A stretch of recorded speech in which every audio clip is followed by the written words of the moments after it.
Alright, so hi everybody. I'm Itinolu Emmanuel Adel. I'm reaching out to you from Adel's radio show, Africa's #1 anti-ignorance show. And so I want to make a broadcast today that's really, it's really difficult. It's a difficult one because I'm going to be talking about a very sensitive subject, sex. And I know that what I'm going to be saying here is going to strain my relationship with a lot of people. A lot of people are not going to find it funny because it's actually not funny. And gosh, some people are going to really misunderstand me. And that's painful because I don't want people to misunderstand me. But then people like me are always misunderstood. So what I'm trying to say is that I want you to really look at this. You see, something about me is that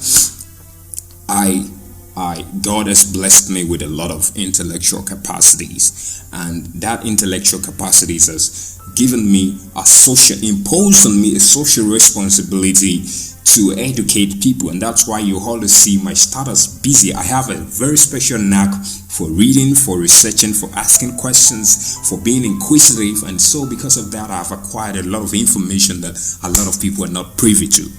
That seems to me like a burden. That's why you see me very active when it comes to educating people through my WhatsApp status. I had to turn my WhatsApp status into an official radio show because I have a knack to educate others. So the purpose of this is, one, it's not to impose my idea on you. It's basically to suggest a point of view to you. A point of view to you. Alright, so this earlier today I posted something about sex. I was writing a paper earlier, and the paper I was writing led me to some certain conclusion because I made researches before I write. Alright, so I was writing a paper about the what I call criticism, baby papaism, baby mamaism, fuckboyism, those four things I discovered that they are trends in the society today, and all of them are associated to sex, matrimony, and courtship, or let's say the relationship between male and female, sexual relationship between male and female.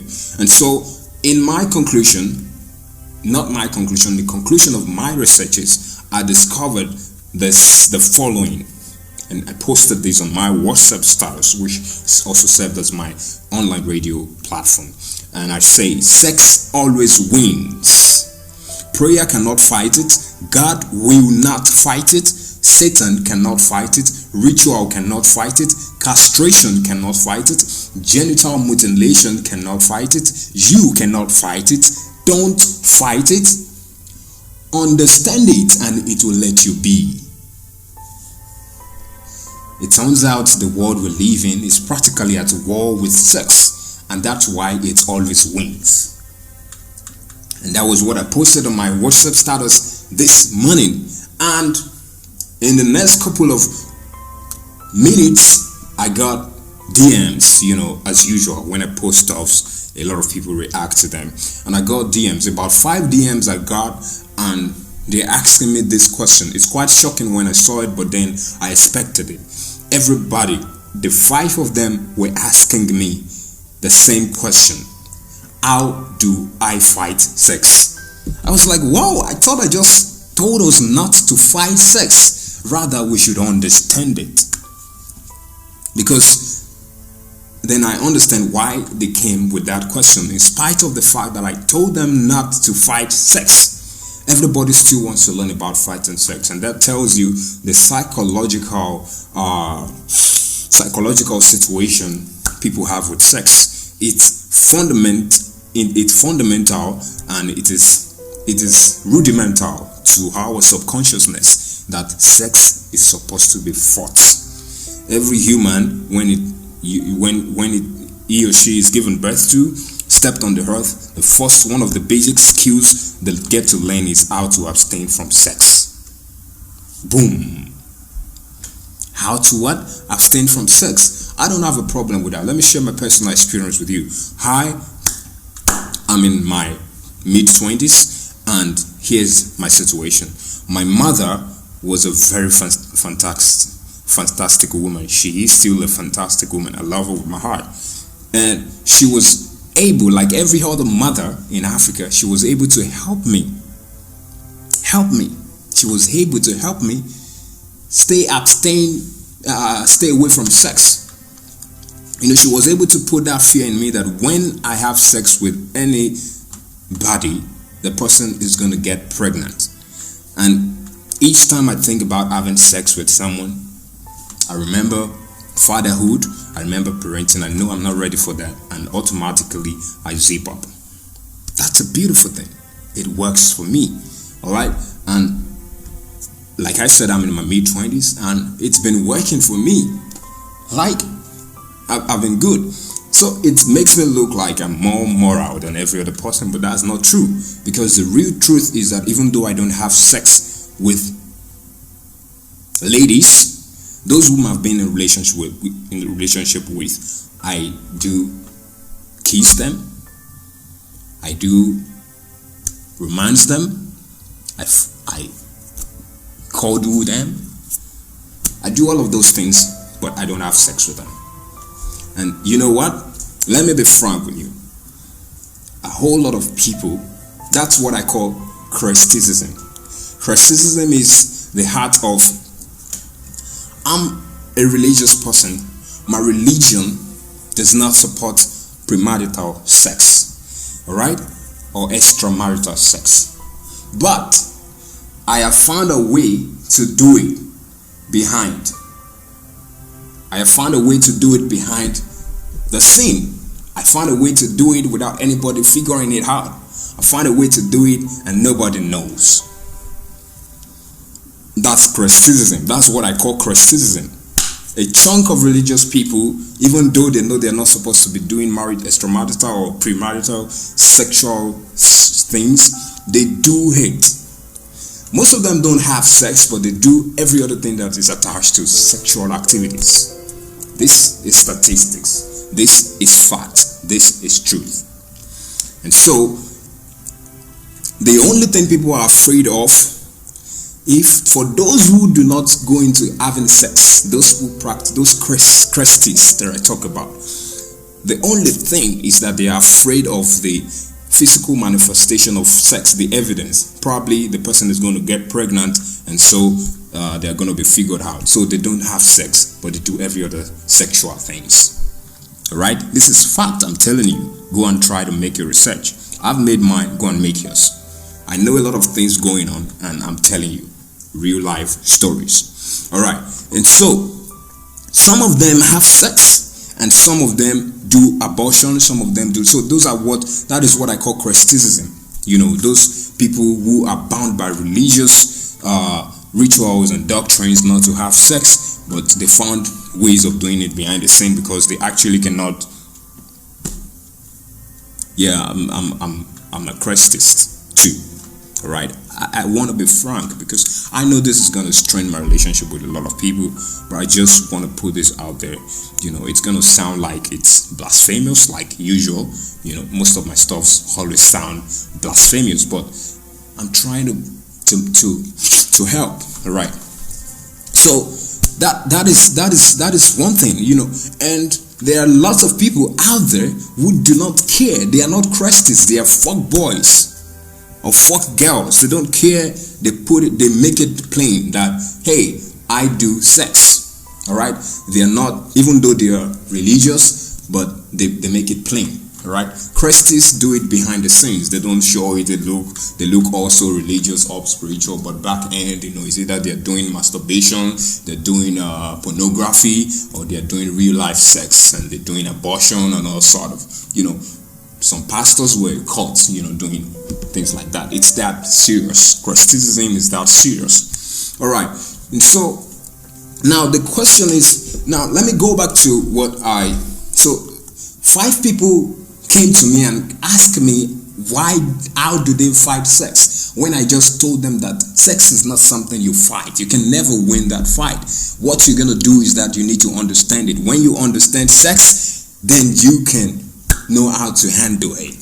It's such a simple thing. You can abstain from it, you can do whatever you like with it once you understand it. But if you want to fight it, forget it, you're going to lose. And in spite of me telling them that, 5 people still want to know how they're going to fight sex, when I made it clear that it's not something that even God will not fight sex. So I said that the antidote is to understand sex. Now, this is tough. This is really tough. And I have to say it. Like I said, my name is Itonolua Emmanuel Adel. Alright? So you can quote me. I said it. However painful, I said it. Now, sex is not something you fight. You cannot fight it. You have to understand it. But the question is, if you want to understand something, how do you understand something you do not know? How do you understand something you have not experienced? Boom. How? There's no way.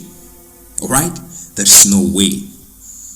And the deal is that the painful truth is that we live in a world. We don't live in the Stone Age anymore, where you can abstain from sex and get away with it.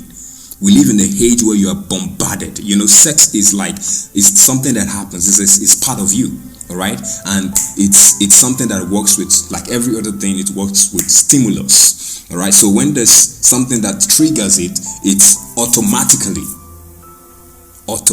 you respond to it. Alright, so you live in a world where you are bombarded with triggers of sex. And so there's no way you can get away with, you cannot live with the standards, those who lived in the Stone Age. You cannot use those standards. You cannot use that model of abstinence. You cannot use it in this age. It's not possible. I'm saying it frankly. Except we want to lie to ourselves. Except you want me to lie to you like every other person has been lying to you. So, what you gotta do is quite simple. Very simplistic. You gotta understand it. And so you need to know that you are living in the new age, a different age. And don't let us stop that idea that some books were passed to us some years ago and they are still relevant to date. I don't know what that means. I don't know what that means. I'm a Christian. I'm a follower of Christ. Christ promised me a spirit. He didn't promise me a book. I found the book very useful, very interesting. I learned a lot from the book, but I do not see the book as a final of whatever. I depend on God's spirit that is in me. There is a spirit in man, the inspiration of God, the Almighty, that gives man understanding. That's what I depend on. Alright, so the idea that there's a book that has been handed to us, it has information that is old and still relevant to date, I don't know what that means. And I want to ask you, how much of that has helped us deal with sex in this modern age? Alright, so that's not what I want to go into. So let me just say it, that you need to first understand that you need a model, a sustainable model to deal with sex. And you cannot run away from sex. You cannot fight sex. You cannot abstain from sex just because you know you are supposed to abstain from sex. Teenagers, young folks, and all of that, we tell them this, we tell them that, we tell them this, don't do this, don't do sex, and all of that. Come on. Now the question is, why are we abstaining from sex? Why do we want to abstain from sex? Why do we have to abstain from sex? One of the things you're going to hear is that sex is spiritual. You know, you transfer energy when you have sex with someone. You get their problems and they get your own problems. You know, even though those things have not been proven, you know, but I don't know. It could be true. You know, that sex is sacred, sex is this, and sex is that, and sex is that, and sex is that. And you discover that a lot of generation have done a lot of things to repress people sexually. You know, you see genital mutilation, circumcision, and all of these things, you know, cultural things that have been done to try to repress people from doing sexual activities. And none of them has worked. None of them has worked. Some of them have come with great side effects, and we still always have sexual scandals surrounding even the most religious and most perceived seemingly righteous people in the world. So what the heck are we doing? What are we trying to do? So now the question is, why are we abstaining from sex? Why do you want to abstain from sex? For what purpose? Why do you think you should abstain from sex? I listed some of the examples, spiritual and all of that and all of that. You're not supposed to do it if you're not married with someone. You're not supposed to have sex with them, and all of that and all of that and all of that.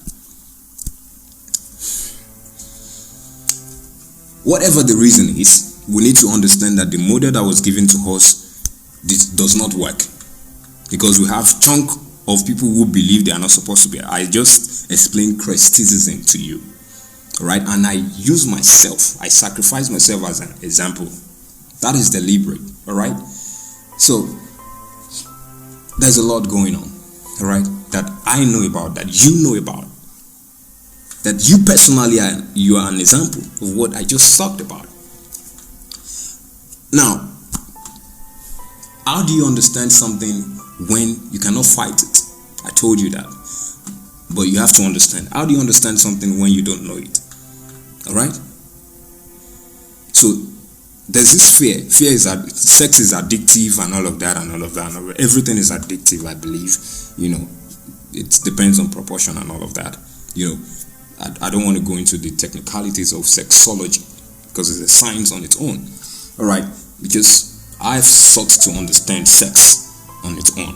All right, so now we need to find ways to understand it, and people have been doing that. There are lots of inventions around that, like contraceptives, so that when you have sex, you're not going to get pregnant. You're not going to have STDs, which is one of the reasons why people run away from it. You're not going to get this. All of those things has been put in place. Because if you don't use them, you're going to do sex and you're going to face the consequences of doing sex. All right. So why do we have problems with inventions that helps us experience sex without those side effects? Why are we running away from sex? What is wrong with sex? What is wrong with having sex? Boom. I just said it. I said it. And I'm so sorry, because I know this is going to strain lots of my relationship. What is wrong with having sex? This is my mindset, and no girl on the planet can come. This is my mindset. If you think that this mindset will put you on the loose, and then you start having sex with everybody, because now you have the freedom. But I'm using myself as an example. No girl on the planet can walk up to anybody that I have had sex with her. There's no girl. That girl does not exist. Yeah. So what I'm saying is not something that's going to put you it's not something that's going to throw you into the helpless ocean of sexuality where you cannot help but have sex around. No, that's not what I'm doing here. That's not going to happen to you. All right? Our world needs to calm down and understand sex so that we will not have issues of rape and all of that, because when people are sexually repressed, you can see sex always fights back. When you repress it, something happens. Immorality. When you have sex with someone, God does not care. It's about you. When you have sex, whatever we call sin is about our fellow men and us. Our health is about, it doesn't change anything for God. Yeah. So why are we straight? What is the point? What is the point? So we have inventions that has helped us to manage sex, to understand sex, instead of fighting it, to let it flow. Because the deal is that, go and ask married couples, and married couples who are listening, you would understand that sex is not a big deal. You're not gonna know that until you have that experience. It's not a big deal. All right. So naturally, if you have grown past puberty, all of you, the whole of your being wants to do sex. Go and ask anybody or ask yourself. You know what I'm talking about. It's a circle. For guys, it's a circle. For ladies, it's a circle. And you have to address it.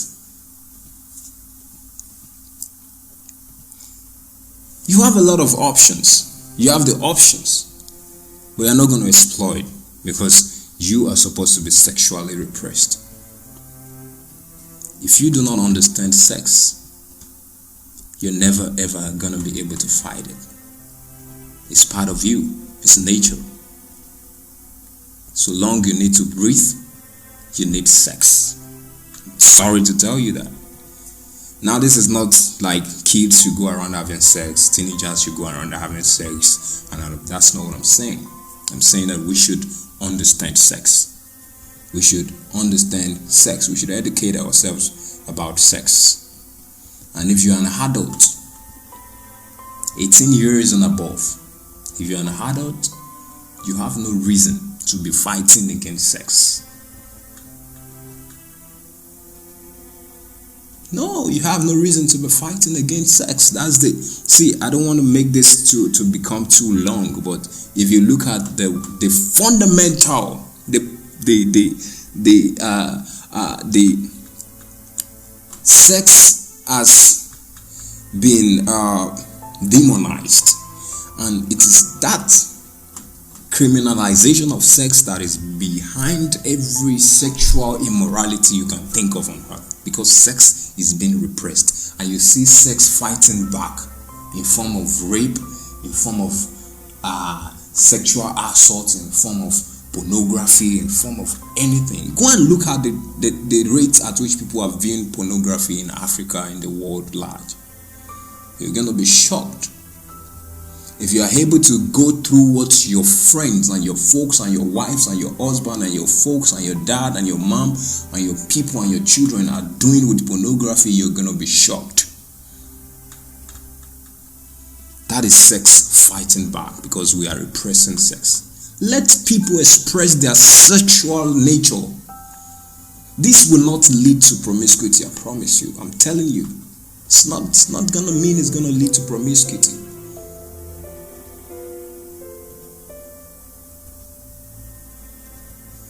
Wow, it took me a lot of balls to say this, and I don't know.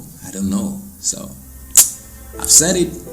So, if you don't repress yourself sexually. If you don't understand sex, you see, it's part of your nature. You need it as much as you need breathing. I'm talking now as a certified wellness coach, health and wellness coach.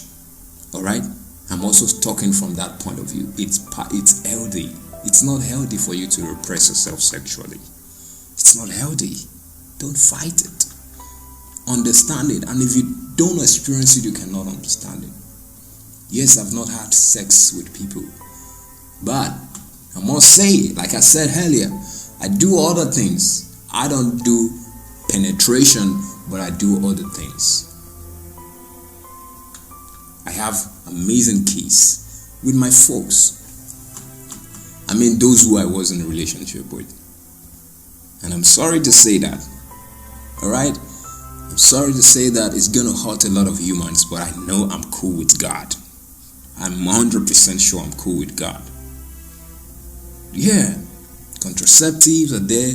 Masturbation is another way of helping yourself release sexual tension. It's your body. It's a way of taking care of your body. I'm so sorry to say this, but that's the truth. If you don't want to be ignorant, just go and look it up. Go and research. Go and read. Go and learn. Be faithful. Be truthful to yourself. Don't lie to yourself. You're going to see what I'm saying clearly. It's a force. If you don't find a way to release that sexual tension, you're going to do crazy things. You're going to be so sadist. I think it's okay. I've said enough. Thank you so much. My name is Itunolua Emmanuel Adel Senior. I said all of those things. You can quote me. Alright? Thank you very much. This is so painful, man. Alright, cheers. Have a great day. It's Adel's radio show, Africa's #1 anti-ignorance show. It's your boy, Itunolua Emmanuel Adel. I signed out.